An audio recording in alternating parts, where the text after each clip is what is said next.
그 다음에 이제 일본의 이제 또 다른 문제 말씀드릴게요. 좀 다른 예를. 이제 신신 전투기죠. 예, 신신 전투기. 예, X2 신신 전투기, 또 F3 전투기 만들려고 하다가 말다가 하는 거요. 이게 미쓰비시 중심의 이제 차세대 전투기를 이제 F3 혹은 FX라고 부르는데 F-X. 요새 이제 영국과 손잡는다, 뭐 사우디가 참여 의사를 밝혔는데 일본이 사우디 안 된다고 내치고 있다. 뭐 말이 많은데요. 이거 잘 안 될 거예요. 근데 최소한 그 일본이 사우디 참여에 반대하는 거 그거 자체는 맞습니다. 6세대가 어떤 물건인데 거기 사우디가 손꼽아. 저는 우리나라 KF-21 UAE 참여한다는 거 전혀 반갑지 않았고요. 역시 아니나 달라. 그 사실과 다르니까 말 조심하십시오라고 나오잖아요. 그 뭐 1조가 없어서 우리가 KF-21을 못 만드나? 왜 자꾸 구해? 1조가 부족해서 우리가 지금 KF-21을 못 만드냐고요. 물론 팔려면 미리 좀 성금 지르고 질러놓을 사람이 있으면 좋은데 그건 물건이 잘 만들어질수록 결국 성금 지르고 그 물건값 성금 지분이 아니라 물건값 성금 지르고 줄 설 사람들은 나와요. 저는 그렇게 보는데 그거 급하지 않다. 예. 그 다음에 이제 인도네시아는요, 돈은 안 받고 관계는 나쁘게 하지 않는 방식이 최고입니다. 지금 인도네시아가 지금 우리 물먹이고 있는 건 뒤에 중국 때문에 그래요. 인도네시아는 친중국 가입니다. 예, 그거는 뭐 정부만 그런 게 아니라 그 국민들 여론조사를 해보면 중국에 대한 호감이 제일 높은 나라예요. 전 세계에서. 그 중에 하나 꼽혀요. 아프리카에 있는 몇 개 나라랑 같이 꼽힙니다. 인도네시아가 뭐 알제리 같은 나라랑 수준이 같아요. 그러니까 여러 가지 그 작업이 들어간 거죠. 중국 쪽에서. 네. 그래서 한국 KF-21에 세를 모아주지 마라. 너희가 북치고 장급치면 거기 세가 자꾸 붙어서 골아퍼진다. 그걸 이제 프라보가 열심히 수행하고 있다고 봅니다. 그건 또 잘라내면 우리가 바보죠. 돈 갖고 오지 마. 너희랑 뭐 깊은 관계 할 것 같지는 않고. 우린 점점 더 돈이 늦었기 때문에 너희한테 제공하기로 한 거 이것도 잘라내고 이것도 우린 살라미로 계속 잘라내는 거 이제. 인도네시아 이제 이건 못 주겠는데요. 네, 이것도 못 주겠는데 돈 안 내셨잖아요. 계속 잘라내는 거지. 그럼 인도네시아 돈 안 내게 될 거 아니야. 물밑에서는 날을 세우면서 겉으로는 절대로 을을 상하면 안 돼요. 네. 자, 아무튼 간에 일본이 이제 그 F-X 차세대를 만들기 위해서 연습기 만든다고 2009년부터 뭔가 뚝딱거려서 7년을 뚝딱거려 갖고 미쓰비시가 하나 실험기 딱 한 대 만들었습니다. 그게 이제 X2 신신이라는 애입니다. 네. 그래서 2016년 4월 22일 날 초도 비행을 했고요. 2018년 총 50회 계획됐던 시험 비행 중 34회를 실행한 다음에 걷어치웠어요. 시험 종료. 근데 이제 이 비행기를 보고 있으면 말이죠. 이 비행기를 보고 있으면 야, 이게 말이 되는 비행기야? 이게 좀 뭐가 좀 앞뒤가 안 맞는데? 이런 생각이 드는 거예요. 우선 첫째. 두 번째로 야, 그래도 뭐 그나마 만들어 놨는데 그럼 저거 이용해서 뭔가를 다음번에 쟤들이 뭐를 하려고 그러는 거지? 뭔가 이어져야 될 거 아니야? 그게 없어. 야, 그다음 우리 경험해 보면 무슨 뭐 비행기라는 게 뭐 날아가는 이런 몸체도 있지만 사실 다 카이 별로 칭찬 이제 앞으로 안 할 거예요. 충분히 다 받았어, 카이는. 거기 들어간 레이더, 거기 들어가는 IRST, 적외선, 거기에 들어간 전자광학, 거기에 들어가는 미사일, 그런 거 칭찬해 줘야 돼, 이제부터는. 그거에 대한 스토리는 하나도 없는 거예요. 일본의 차세대 전투기나 신신에 관해서. 뭐 하나 만들어서 띄워봤다는 거야. 이게 뭐야? 좀 이상해요. 그래서 그걸 좀 정리해 봤습니다. 네. 일본 무기의 특징이 뭐냐면요. 유리천장에 쳐 있어 갖고 이걸 뭐 무기를 밖에 나가도 팔지도 못하고 미국 무기 체계에서 벗어나지도 못하고 그럴 바야 그냥 미국과 사다 쓰는 게 속 편하고. 그런데 무기를 개발하는 그런 국가적 역량은 보존을 좀 시켜가야겠고, 그러니까 최소 역량 보존을 위한 연습 문제 풀이의 반복이에요. 최소 역량 보존을 위한 연습 문제 풀이의 반복이에요. 그러니까 이 신신이라는 것도 항전 장비 뭐 이런 얘기는 안 해. 항전 장비 얘기는 안 하죠. 에이사 레이더. 참고로 에이사는 제일 처음에 일본이 만들었어요. 적외선 추적 IRST, 전자광학 2호, 전자전 EW, ECCM, 적 미사일 적외선 탐색기, 적 미사일의 적외선 탐색기 지져가지고 레이저로 지져서 그냥 무력화시키는 거, 덜컴. 레이저인지 뭔지를 지져서. 이런 건 일본은 언급을 안 해요. 미사일은 꿈도 못 꾸고. 기억을 해보세요. 우리 존경하는 문재인 의원께서 옛날에 2015년 이때 광분에서 KF-21을 반대하셨잖아. 예, 금배지 달고 계셨을 때. 그때 광분에서 반대하셨을 때에 참 훌륭한 논리를 내세우셨거든요. 정말 존경스러운 분이죠. 예. 그때 내세운 논리가 우리 문재인 의원께서, 예, 참 존경스러운 문재인 의원께서 내세운 논리가 그 날아다니는 깡통 갖고 되겠습니까? 레이더 되겠습니까? IRST 되겠습니까? EO 되겠습니까? 전자전 되겠습니까? 이런 거 다 안 되는데 그건 날아다니는 깡통인데 그런 거 개발해서 되겠습니까? 이러한 취지예요. 이런 취지로 했다고요. 그럼 일본 안에서는 거긴 일본의 뭐 문제는 문재인이 없는 거네. X2 신신 이런 거 개발하고 F-X 얘기가 나오면 야 거기 미사일 어떻게 달 텐데 거기 항전 장비 어떻게 할 거야? 이런 고민이 있어야 될 거 아니에요.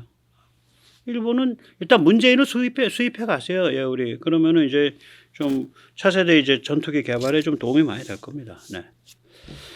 또 좀 재밌는 게요. 크기는 작으면서도 무거워요. 전체 크기는 F-16보다 작습니다. 이 뭐 날개포 길이 이런 게 다 작아요. 작은데 공호 중량은 F-16B보다 2,500파운드 한 1. 한 1, 2톤 더 무거워요. 21,385파운드나 돼요. 뭘 안에다가 큰 쇳덩어리를 채우는 거야? 이런 생각이 들죠. 엔진은 너무 또 작아요. IHI XF5 아니라는 건데 드라이가 몇 파운드란 얘기는 없어. 몇 파운드 포스. 애프터바나 때 11,000파운드 포스예요. 그러면 두 개니까 22,000파운드 포스인데 참고로 F-16이 애프터바나 때 32,500파운드 포스입니다. 네, 이 일제 엔진의 터빈 입고 온도, 예, 그러니까 이 연소실 직후의 온도가 연소실 바로 다음 단계 온도가 1,600도밖에 안 돼요. 낮아요. 뭐 많이 높지 않아요. 뭐 그 정도 그냥 그저 그런 정도의 내열이에요.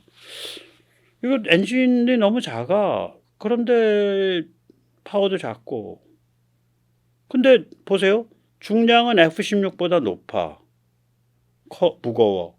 엔진은 F-16보다 훨씬 작아. 엔진 파워는. 그런데 무슨 뭐 음속의 1.28배로 슈퍼크루징을 한다. 아니 슈퍼크루징을 하려면 드라이 추력이 얼마라고 얘기를 해줘야 될 거 아니야. 드라이 추력은 얼마인지도 얘기 안 해요. 보통 애프터바나가 11,000 정도 나오면요. 드라이는 한 7,000밖에 안 됩니다. 많아도. 그럼 7,000파운드짜리 두 개 쓰니까 14,000파운드. 14,000파운드 갖고 몸체 무게가 F-16보다 2,500파운드가 무거운 놈이 그게 슈퍼크루징을 해요? 웃기는 소리지. 만약에 그게 슈퍼크루징 되면 F-16은 마하 3으로 날아가겠다. 말도 안 되는 소리예요. 좀 발포가 앞뒤가 안 돼요. 그런데다가 후속 응용이 없어. 이렇게 이 비행기를 예를 들어서 뭐 고등훈련기로 쓰겠다든지 지금 일본 훈련기 없어가지고 고민이거든요. 아니면 뭐 합동 전투 드론 좀 비싼 거. 가격만 맞으면 합동 전투 드론에 쓰기에 괜찮은 엔진 괜찮은 기체죠. 물론 기체 형상은 바꿔야 되지만 뭐 그런 게 있어야 되는데 그런 게 없어. 그냥 한번 만들어 봤다야. 그래서 제가 아까 말씀드리잖아요. 유리천장에서 무기력하게 갇혀있는 자들의 연습 문제풀이, 최소 무기 개발의 역량을 보존하기 위한 최소 역량 보존을 위한 연습 문제풀이가 계속 반복되고 있는 느낌이에요. 그리고 실제 무기로 딱 들어가면 전부 미제 쓰고, 미제 쓴다는 얘기는 미국의 컨트롤 아래 딱 놓여 있다는 얘기고, 그런데 그걸 무장하지 말라고 어떻게 얘기하냐고. 만일 죽창팔이더라. 일본 미사일을 봐도 그래요. 일본 미사일이요. 우리는요 미사일 강국이거든요. 이 CSIS 같은 데서 우리 그 미사일 이렇게 설명해 놓은 걸 쫙 보면 미국 빼면은 그렇게 딱 제대로 된 족보를 갖추고 있는 거의 유일한 나라예요. 우리가 족보가 러시아보다 세요. 중국보다 세요. 우리는 아음속, 초음속, 탄도 이렇게 해서 비핵을 딱 따지면 쫙 줄줄이 딱 잡혀 있어 족보가. 일본은요 쓸만한 미사일 뭐 있냐 제가 잘못 알았는지 몰라도 ASM-3 네. 그러니까 공대함 초음속 미사일 쪽.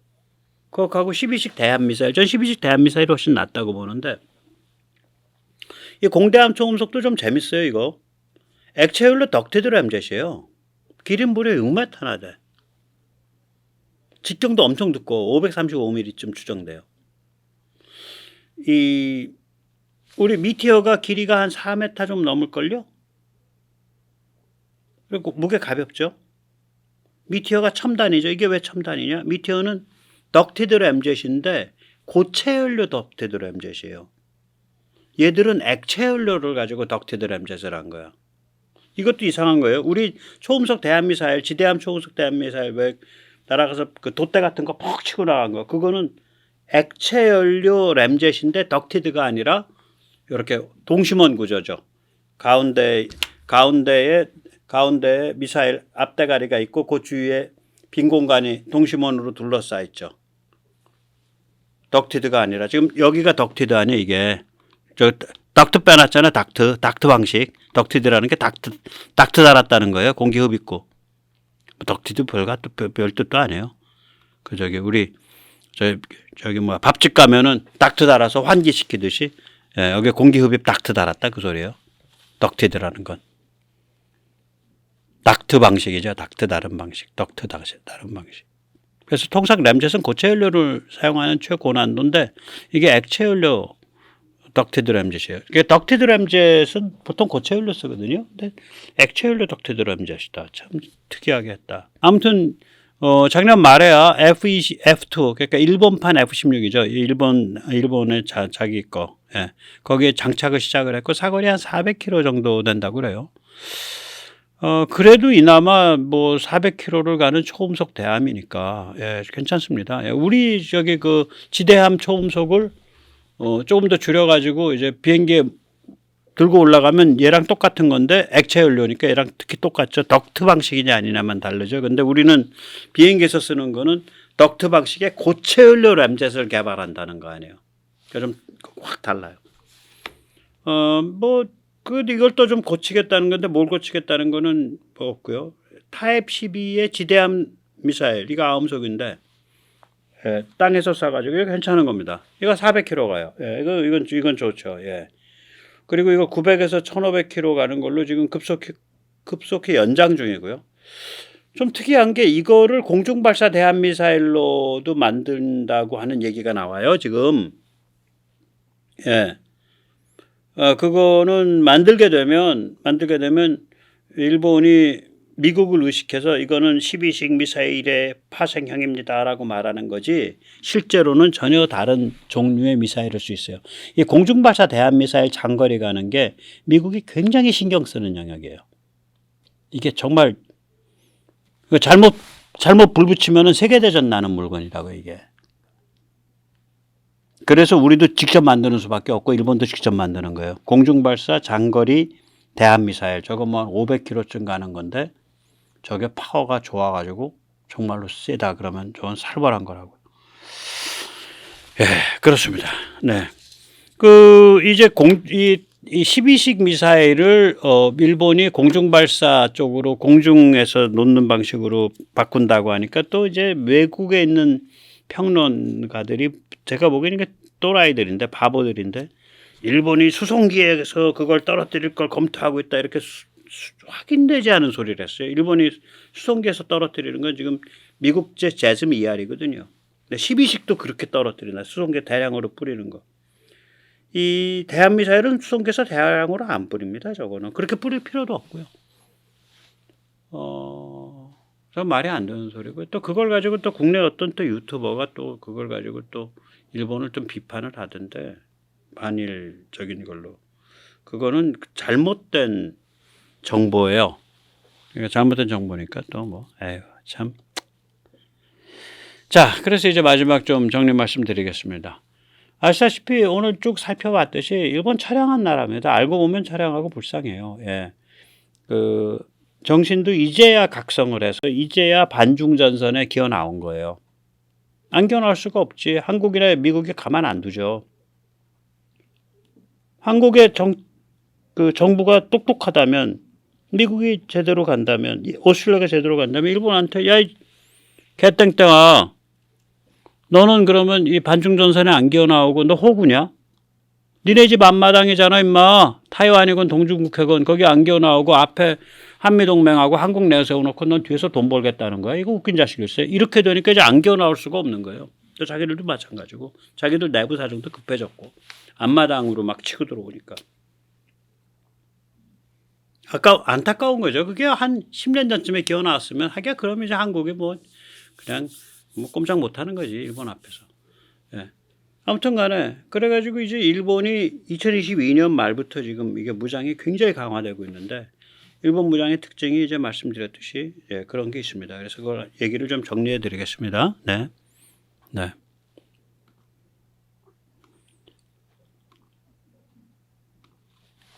일본은 2019년 홍콩 시위, 2020년 대만 선거를 계기로 다극체제 몽상에서 깨어나고 있습니다. 일본이 미국 무기를 많이 사서 중국에 대한 장거리 타격 능력을 강화하는 것, 또한 한국, 오스트레일리아와 더불어 영내 다자 네트워크 안보 체제를 형성하는 것이 미국의 전략이었죠. 이 전략은 윤석열 정부의 용단에 의해 캠프 데이비드 회담에서 실현됐습니다. 그러나 캠프 데이비드 이전에도 이미 그 조짐은 무르익고 있었죠. 그러니까 이게 캠프 데이비드로 딱 그 깔때기로 모아지는 거예요. 오스트레일리아는 2021년부터 중거리 타격 미사일, 토마호크, 제즈미알, LRASM 등의 도입을 서두르고 2023년에는 버지니아 원격 원잠을 도입키로 결정했죠. 제가 이때 말씀드리는 중거리 타격은 최대 2,500km를 뜻합니다. 토마호크의 최대 사거리이기도 하죠. 일본 역시 2022년 말부터 방위 3문권을 통해 공격 원점을 중거리로 타격할 수 있는 그런 전략을 정하고 MQ-9을 도입해서 중거리 타격을 위한 미사일 유도 능력을 강화하고 또 중거리 타격 미사일인 토마호크와 제즈미알을 대량 도입합니다. 일본 군사력은 전적으로 미국 무기, 미국 부품, 미국 항법, 미국 통신체계에 의존합니다. 이미 15년 이상 전부터 한국의 KASS와 같은 위성 기반 항법 보정을 했죠. 육상 기준국을 쓰는. 그러나 이미 3, 4년 전부터 육상 기준국 및 육상 처리센터에 의존하지 않고 오직 위성으로만 작동하는 항법 보정 시스템인 QZSS 위성, 즉 지구 동기 팔자궤도 위성 4기를 운영하고 있습니다. 올해 내년 중에 QZSS 위성을 3기 더 발사하면 사실상 미국의 GPS로부터 완전히 독립적인 일본형 서태평양 항법 시스템을 가동할 수 있습니다. 그러나 일본은 여전히 무기에 있어서는 미군 GPS를 사용하고 그래야 합니다. 유리천장 때문입니다. 차세대 전투기 개발 역시 유리천장 때문에 방향성을 상실했습니다. 전략성 있는 미사일 역시 유리천장 때문에 단 2종류만 제대로 개발해서 미국 GPS를 심어서 사용합니다. 유리천장 때문에 미국에 대해 독립적인 제2 무기를 개발하지 못합니다. 오직 미국 무기만 사서 중국에 맞서거나 이런 것이 일본의 처지입니다. 일본 군사력 증강은 한국의 안보를 위협한다라고 말하는 것은 반일 선동입니다. 미국이 일본으로 하여금 주한미군을 모두 죽여도 좋다라고 허락하지 않는 한 일본이 한국에 적대적 행동을 할 가능성은 제로, 전혀 없습니다. 한미동맹과 유리천장이야말로 일본에 대한 가장 강력한 제어력입니다. 오늘 여기까지 모시겠습니다. 감사합니다.